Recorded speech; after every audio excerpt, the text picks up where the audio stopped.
Hey everyone, happy Thursday and welcome to another episode of Day in the Life of Vintage Classic Specialist. So, quiet day here in the shop. Had the place to myself all day. It's Thursday, so of course Rafa's not here. He comes in occasionally on Thursdays for like half a day, but typically no. And Jacob is on vacation, so yeah, nice quiet day here, getting some things done, or trying to at least. And spent the day focused on the split window again here and kind of working around the car, some different areas. Um, Kind of started off the morning putting some more thought into his motor. On yesterday's episode, you saw I had it brought it into the shop and had it up on an engine stand. So today, kind of started test fitting the heater boxes, the muffler stuff. That stuff all fits great, actually. Um, However, I was kind of messaging back and forth with the owner, primarily about his intake manifold, which I think I mentioned yesterday. Um, his intake manifold is not a correct 25 horsepower manifold. This is actually off a 36 horsepower motor. They fit the same. I mean, all the mounting and stuff is the same, but they look kind of different. So on the 25 horsepower one, these heat riser tubes, instead of kind of following the actual intake tubes and then branching off as they do here, they come out almost more like straight from this area here that's cast over the two tubes. So kind of again more like that and that. So they actually look like a letter K, and they're called a K jacketed. The jacket being this part here, a K jacketed manifold. So yeah, we're kind of messaging back and forth about that, and we're going to try and find the right one for it. That's kind of a big deal actually to have the right manifold on these, because it's just one of those details like the seamed fan shroud. So you can see the seam on here where the two halves of the fan shroud are put on. So some cool stuff that's kind of unique to 25 horsepower motors that helps set them aside from their slightly later and more powerful 36 horsepower brethren. So yeah, anyway, we're going to try and find one. Anyway, aside from being wrong, I mentioned yesterday, it's fairly ugly. It's got a big dent in it. And this is, of course, pretty front and center, not front and center, but pretty front on the motor. So when you pop open the deck lid, these heat riser tubes are kind of like right there. And so the fact that this one's got a big dent in it and it's discoloring and it's the wrong one, it's like, you know what, let's get rid of that and find the right one. So that was kind of one of the other things I did on the motor this morning, was go ahead and pull that off, which of course you have to pull off the fan shroud and generator to get that off. So yeah, pulled that off and spent some time kind of researching availability of those manifolds. There seems like there's a few places out there you can get them, and then there are some used ones out there. They're not cheap, so expect to pay, $700-800 easily for that intake manifold, if you find one that's in good shape at least. So yeah, kind of messing around with that some. And again, the exhaust though fits really nice. His heater boxes and stuff all bolted up really nice. The tin fits nice. His flaps work, stuff like that. I mean, this car was a restored car. So the motor was all rebuilt and stuff, and they kind of went through everything. So yeah, it's not like this is original unrestored stuff, so it should fit pretty well. The only other thing I need to check with the owner on is the 3/4 cylinder tin is super ugly. I don't know, it's got these weird holes in them. I don't know what even happened there. Looked like somebody might have modified it for some reason intentionally. I don't really know what's going on there. It's fairly ugly. But when the motor's in the car, you probably wouldn't so much notice that. And then my concern is if we replace that one piece, we have it powder coated, is the powder coating really going to match the other pieces? So I'm going to leave it up to him, but I'm kind of inclined to say that maybe we just leave that. I don't know. We'll see. We'll see what he wants to do. Totally up to him. Happy to repowder coat everything if needed. Again, his call, but I do want to make him aware, if he's not already, that is fairly ugly.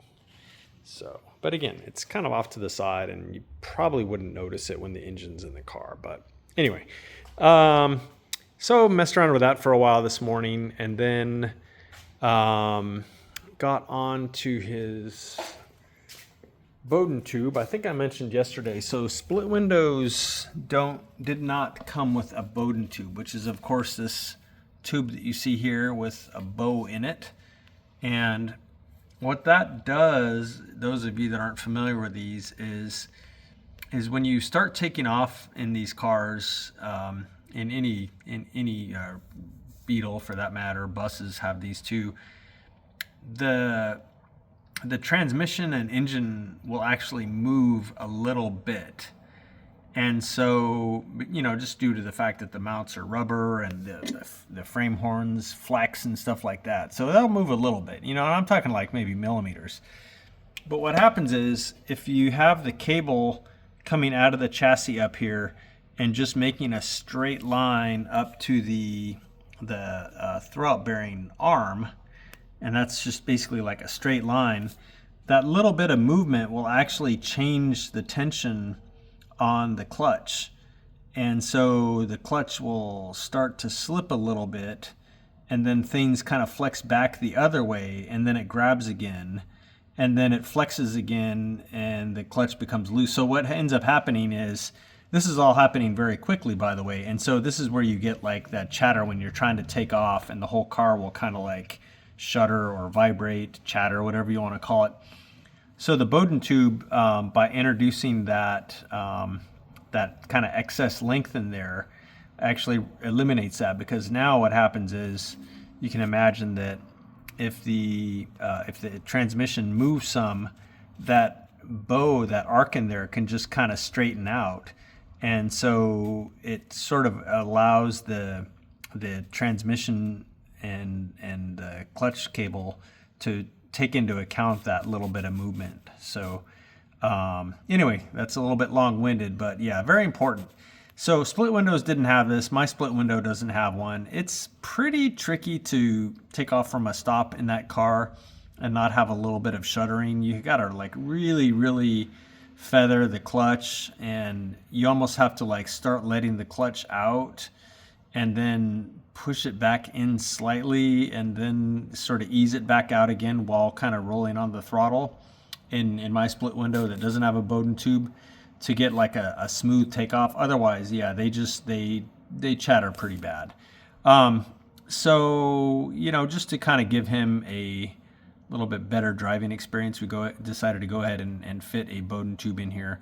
So pretty much a matter of, I made an adapter on this end to accept the Bowden tube, and then on this end, pretty much this is the bracket off a later split case transmission. So say off like a 53 and up Beetle with a split case transmission, so 53 up to 60, I think.